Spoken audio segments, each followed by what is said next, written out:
इकाई 8 भरत मिलाप।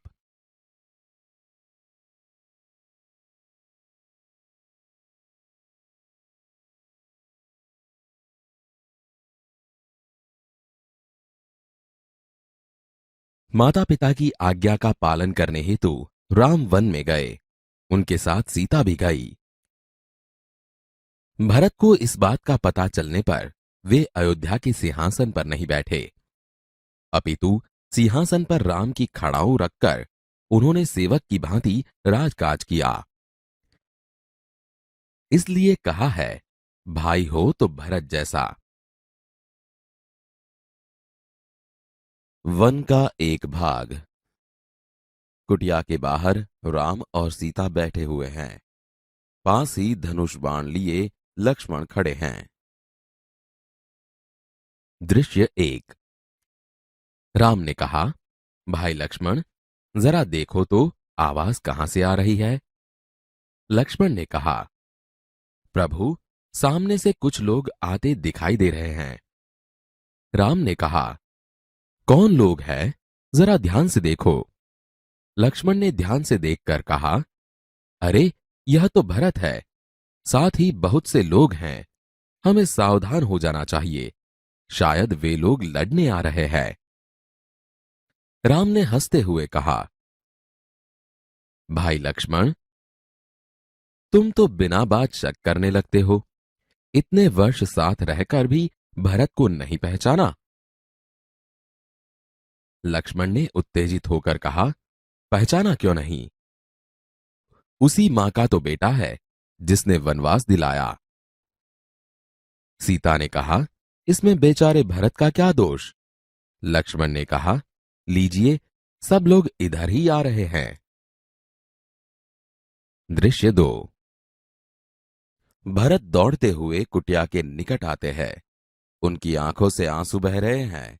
वे राम के चरणों में पड़ते हैं। राम भरत को उठाकर गले लगा लेते हैं।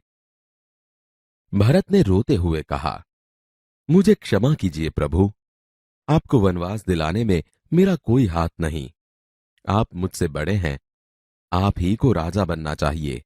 मैं आपको लेने आया हूं। आप सब अयोध्या चलिए। इन नगरवासियों की भी यही इच्छा है। निराश न कीजिए प्रभु। राम ने कहा, भाई भरत, मैं तुम्हारा प्रेम देखकर प्रसन्न हूं, किंतु मैं माता पिता की आज्ञा का पालन करने वन में आया हूं। वनवास पूरा करके ही लौटूंगा। एक नागरिक बोला, नहीं प्रभु, आपको हमारे साथ ही चलना होगा। आपके बिना प्रजा दुखी है। प्रजा को सुखी रखना राजा का कर्तव्य है। राम ने कहा, नगरजनों, इस समय माता पिता की आज्ञा का पालन करना मेरा सबसे बड़ा कर्तव्य है। भरत मेरा भाई है। जब तक मैं वनवास पूरा करके न लौटूं, तब तक भाई भरत आप सबके सुख दुख का ध्यान रखेगा। आप उसे राजा माने, यह मेरा आदेश है। भरत कुछ सोचकर बोलता है, अच्छा प्रभु, जैसी आपकी आज्ञा, पर मेरी एक विनती है, उसे स्वीकार करें। राम ने कहा, बोलो, क्या चाहते हो?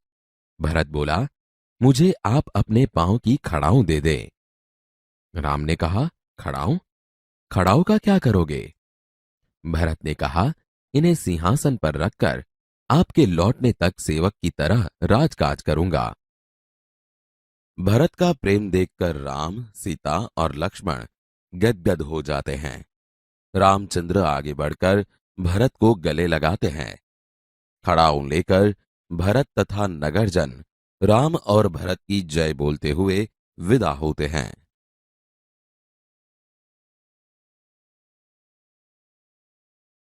वन का एक भाग। कुटिया के बाहर राम और सीता बैठे हुए हैं। पास ही धनुष बाण लिए लक्ष्मण खड़े हैं। भाई लक्ष्मण, जरा देखो तो आवाज कहां से आ रही है। प्रभु, सामने से कुछ लोग आते दिखाई दे रहे हैं। कौन लोग हैं, जरा ध्यान से देखो। अरे, यह तो भरत है, साथ ही बहुत से लोग हैं। हमें सावधान हो जाना चाहिए, शायद वे लोग लड़ने आ रहे हैं। भाई लक्ष्मण, तुम तो बिना बात शक करने लगते हो। इतने वर्ष साथ रहकर भी भरत को नहीं पहचाना। पहचाना क्यों नहीं? उसी मां का तो बेटा है जिसने वनवास दिलाया। इसमें बेचारे भरत का क्या दोष? लीजिए, सब लोग इधर ही आ रहे हैं। भरत दौड़ते हुए कुटिया के निकट आते हैं। उनकी आंखों से आंसू बह रहे हैं। वे राम के चरणों में पड़ते हैं।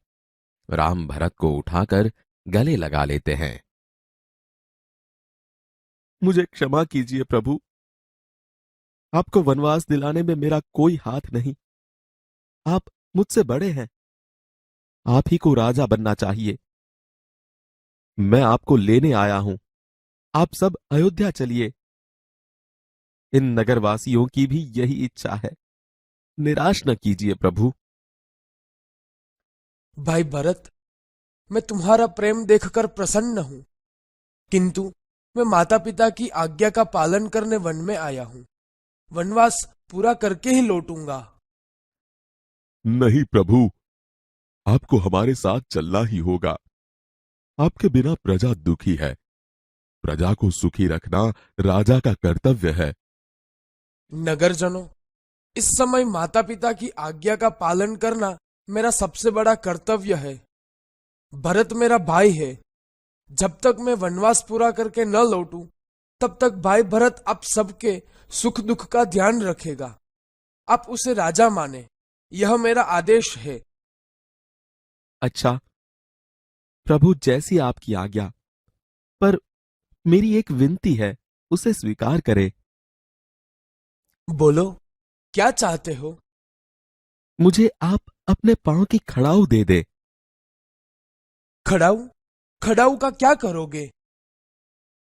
इन्हें सिंहासन पर रखकर आपके लौटने तक सेवक की तरह राजकाज करूंगा। भरत का प्रेम देखकर राम, सीता और लक्ष्मण गदगद हो जाते हैं। रामचंद्र आगे बढ़कर भरत को गले लगाते हैं। खड़ाऊ लेकर भरत तथा नगरजन राम और भरत की जय बोलते हुए विदा होते हैं।